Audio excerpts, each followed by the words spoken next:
super nervous, but the founders will get me through it. Don't worry about it. Okay.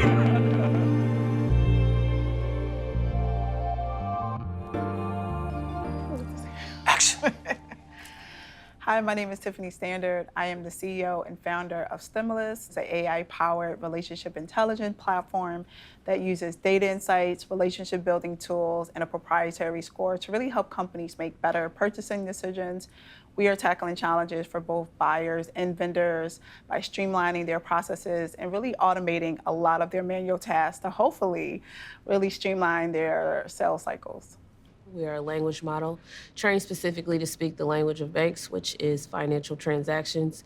We use that data to shift the narrative around underwriting and funding small businesses by providing insights that matter, migrating away from traditional criteria that are biased, like collateral or how much money you have or came from. That's Cypher. We're a platform connecting community college transfer students with four-year universities to improve transfer success. We also develop artificial intelligence to improve enrollment operations for university enrollment teams. Are you a first-time founder? So I'm not. I've been an entrepreneur for many years. I remember being an entrepreneur from a single-digit age, just making money doing work around the neighborhood. But this is the second official company that I've founded. When did you know that you wanted to build this business specifically? So I was in the Air Force before founding Advisorly, and I was developing technology for national defense. I had the opportunity to build satellite systems and software. I'm a first-generation college student, and for me, I didn't think I was going to college because my parents have no college credits. Right. They didn't have the ability to help me navigate what it meant to go to college. My father was enlisted. My great-grandfather is a World War II vet at the time. And my grandfather was enlisted as well, so a long line of service. I was serving active duty in the Air Force after going to the Air Force Academy and being offered a sports scholarship, which was a life-changing event for me. And after almost a decade of service, I learned about the community college pathways. I was stationed at Los Angeles Space Force Base, building satellite systems and software. And I learned that many students, especially students of color and from low-income backgrounds, were unsuccessful in their attempt to go from community college to university. Rates that I felt were unacceptable and abominable, given the work that we were doing, pushing the limits of physics, pushing the limits of just human capacity in the name of national defense. So for me, being able to apply to graduate school, I chose Berkeley because I wanted to build this company, and because I felt that that was the greatest act of service I could do at the moment in time. So I separated from active duty, joined the reserves, and started Advisorly.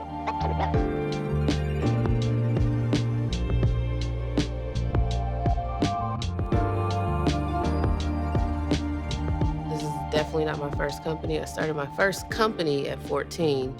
Well, it wasn't a real company, but It still counts. entrepreneurship started for me a long time ago. Fantastic. Mm-hmm. Is this your first time raising capital for a business like this? Yes, this is our first time raising institutional capital. So, how did you find that experience? Humbling, exciting. A lot of twists and turns, a lot of assumptions around how it would go and the strategies that we would take. But I believe our assumptions around who we would be speaking to, the type of conversations we would be having, how much we would be raising, what that would look like, was definitely humbling. Big ego check as well. You have these expectations for yourself. I have very high standards for myself and my team. So I came in with this game plan and I expected us to execute on it, but it doesn't always go that way. Yeah. How have you found the fundraising process to be as you've been building your company? Terrible, say. It's been a crazy experience. It was definitely gut-wrenching at times. Yeah. I heard humbling at times. Especially depending on what investor groups I was speaking to. And it was like a pro and a con, right? Mm-hmm. Pre-COVID, it was interesting because they were really betting on me, but not really understanding the industry. And then during COVID and post-COVID, I get what procurement is. I get what supply chain is. And now people have thesis on this, right? You have a whole separate departments caring about this now. And so when I was explaining to investors, it was like, I get it now. We're having issues. I'm like, you should have always gotten it because if you sell to the enterprise and you have companies that you invested in that sell B2B or enterprise, you should understand what the procurement process is, because I'm sure your portfolio companies are complaining about it. So it took a while for them to like really understand how outdated the process still is, and how a lot of systems in the space are, legacy systems that haven't really changed over a period of time. Every time we talk, I can feel your passion about this opportunity space and how much it means to you. Did that translate when you went to start raising money for the company? Did everyone understand or appreciate the vision from day one, or did it take some time to refine that pitch? No. The short answer is no.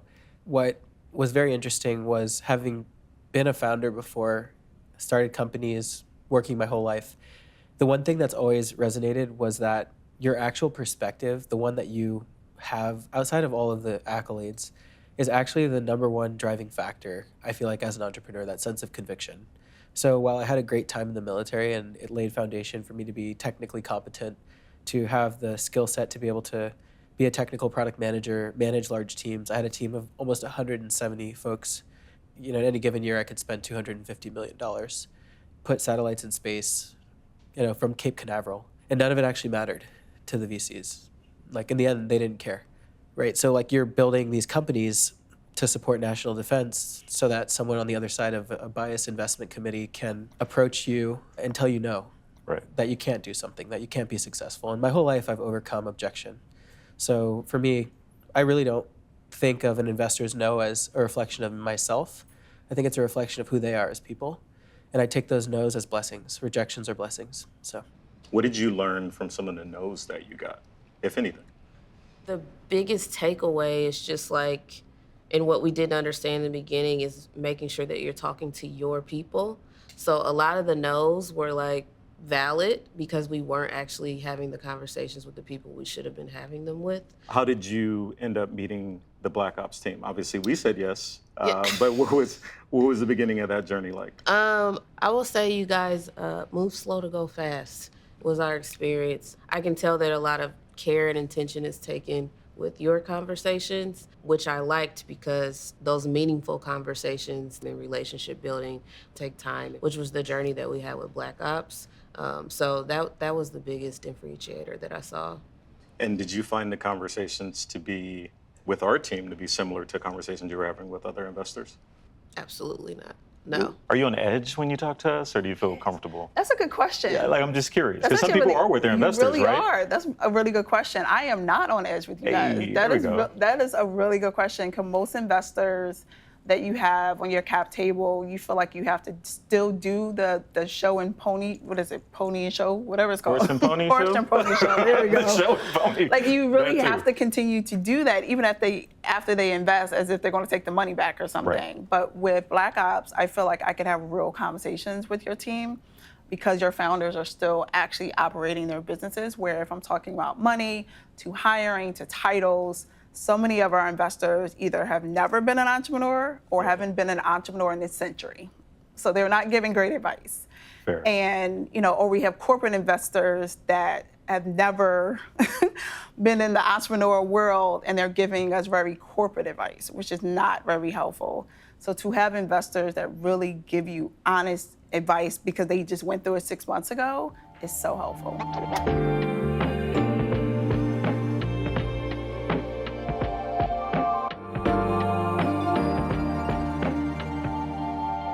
What makes you and your team special? we're not building Advisorly because it's the only thing we can do. Everyone on our team, they could be doing so many other things. We build Advisorly because of our faith and our conviction, because we're performance-oriented, and because we know that on the other side of building a good business, we can also do good things in the world. Everyone asks what's going to change. I like the Jeff Bezos line that it's important to invest in things that are not going to change, because that's where you can build a venture scalable business. The truth is, community college students that have already subscribed to higher education are going to, at very high rates, want bachelor's degrees, unlike high school kids that may question whether they should even go to college in favor of being influencers. We're working with a demographic of students that has already said yes to college and to higher education. We're building bridges from community colleges to universities. We have core values at Advisorly, just like we did in the military. integrity, teamwork, and communication. And I think those things really matter to us. So when I really just think about building Advisorly, we're really founded on a solid foundation of leadership.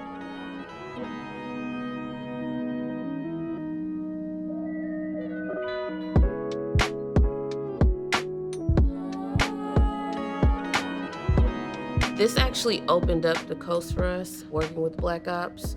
A lot of our relationships were the Midwest and the South. And so building up the connections with Antonia, you, Yep. James, allowed us to get referrals and build network here first in Silicon Valley, and then that kind of translated into other opportunities that got us doors in New York. Right. And so we actually didn't want to focus on the coast. I didn't feel like that was our people until we met you guys. So that was actually a good insight. Would you refer other founders to Black Ops? So I have, and you're actually closing with one of them now. So I'm excited about that. Similar to me, she actually had a really amazing experience compared to her experience with other investors. And when you get that feedback, so you know it's not just you, you know that that experience is something that you're duplicating across anyone that you speak to, even if you say no. And that's hard too, because when you get a yes, like, okay, it's a great experience, but sometimes even when you tell a company no, if they said no, but they told me quickly, or they said no, and it was Right. still a good experience, and I still want to speak to James about X, Y, and Z, or I still want to speak to Dontae about X, Y, and Z. That's still good investors to have in your network that you may speak to them again in the future, and maybe they'll say yes at their time, or maybe they'll make referrals. You talk to so many investors that on both sides, it was just not a good experience, and that's hard to find when it is a good experience. Perfect. That's a wrap. That was incredible. You just crushed it. That was right. great.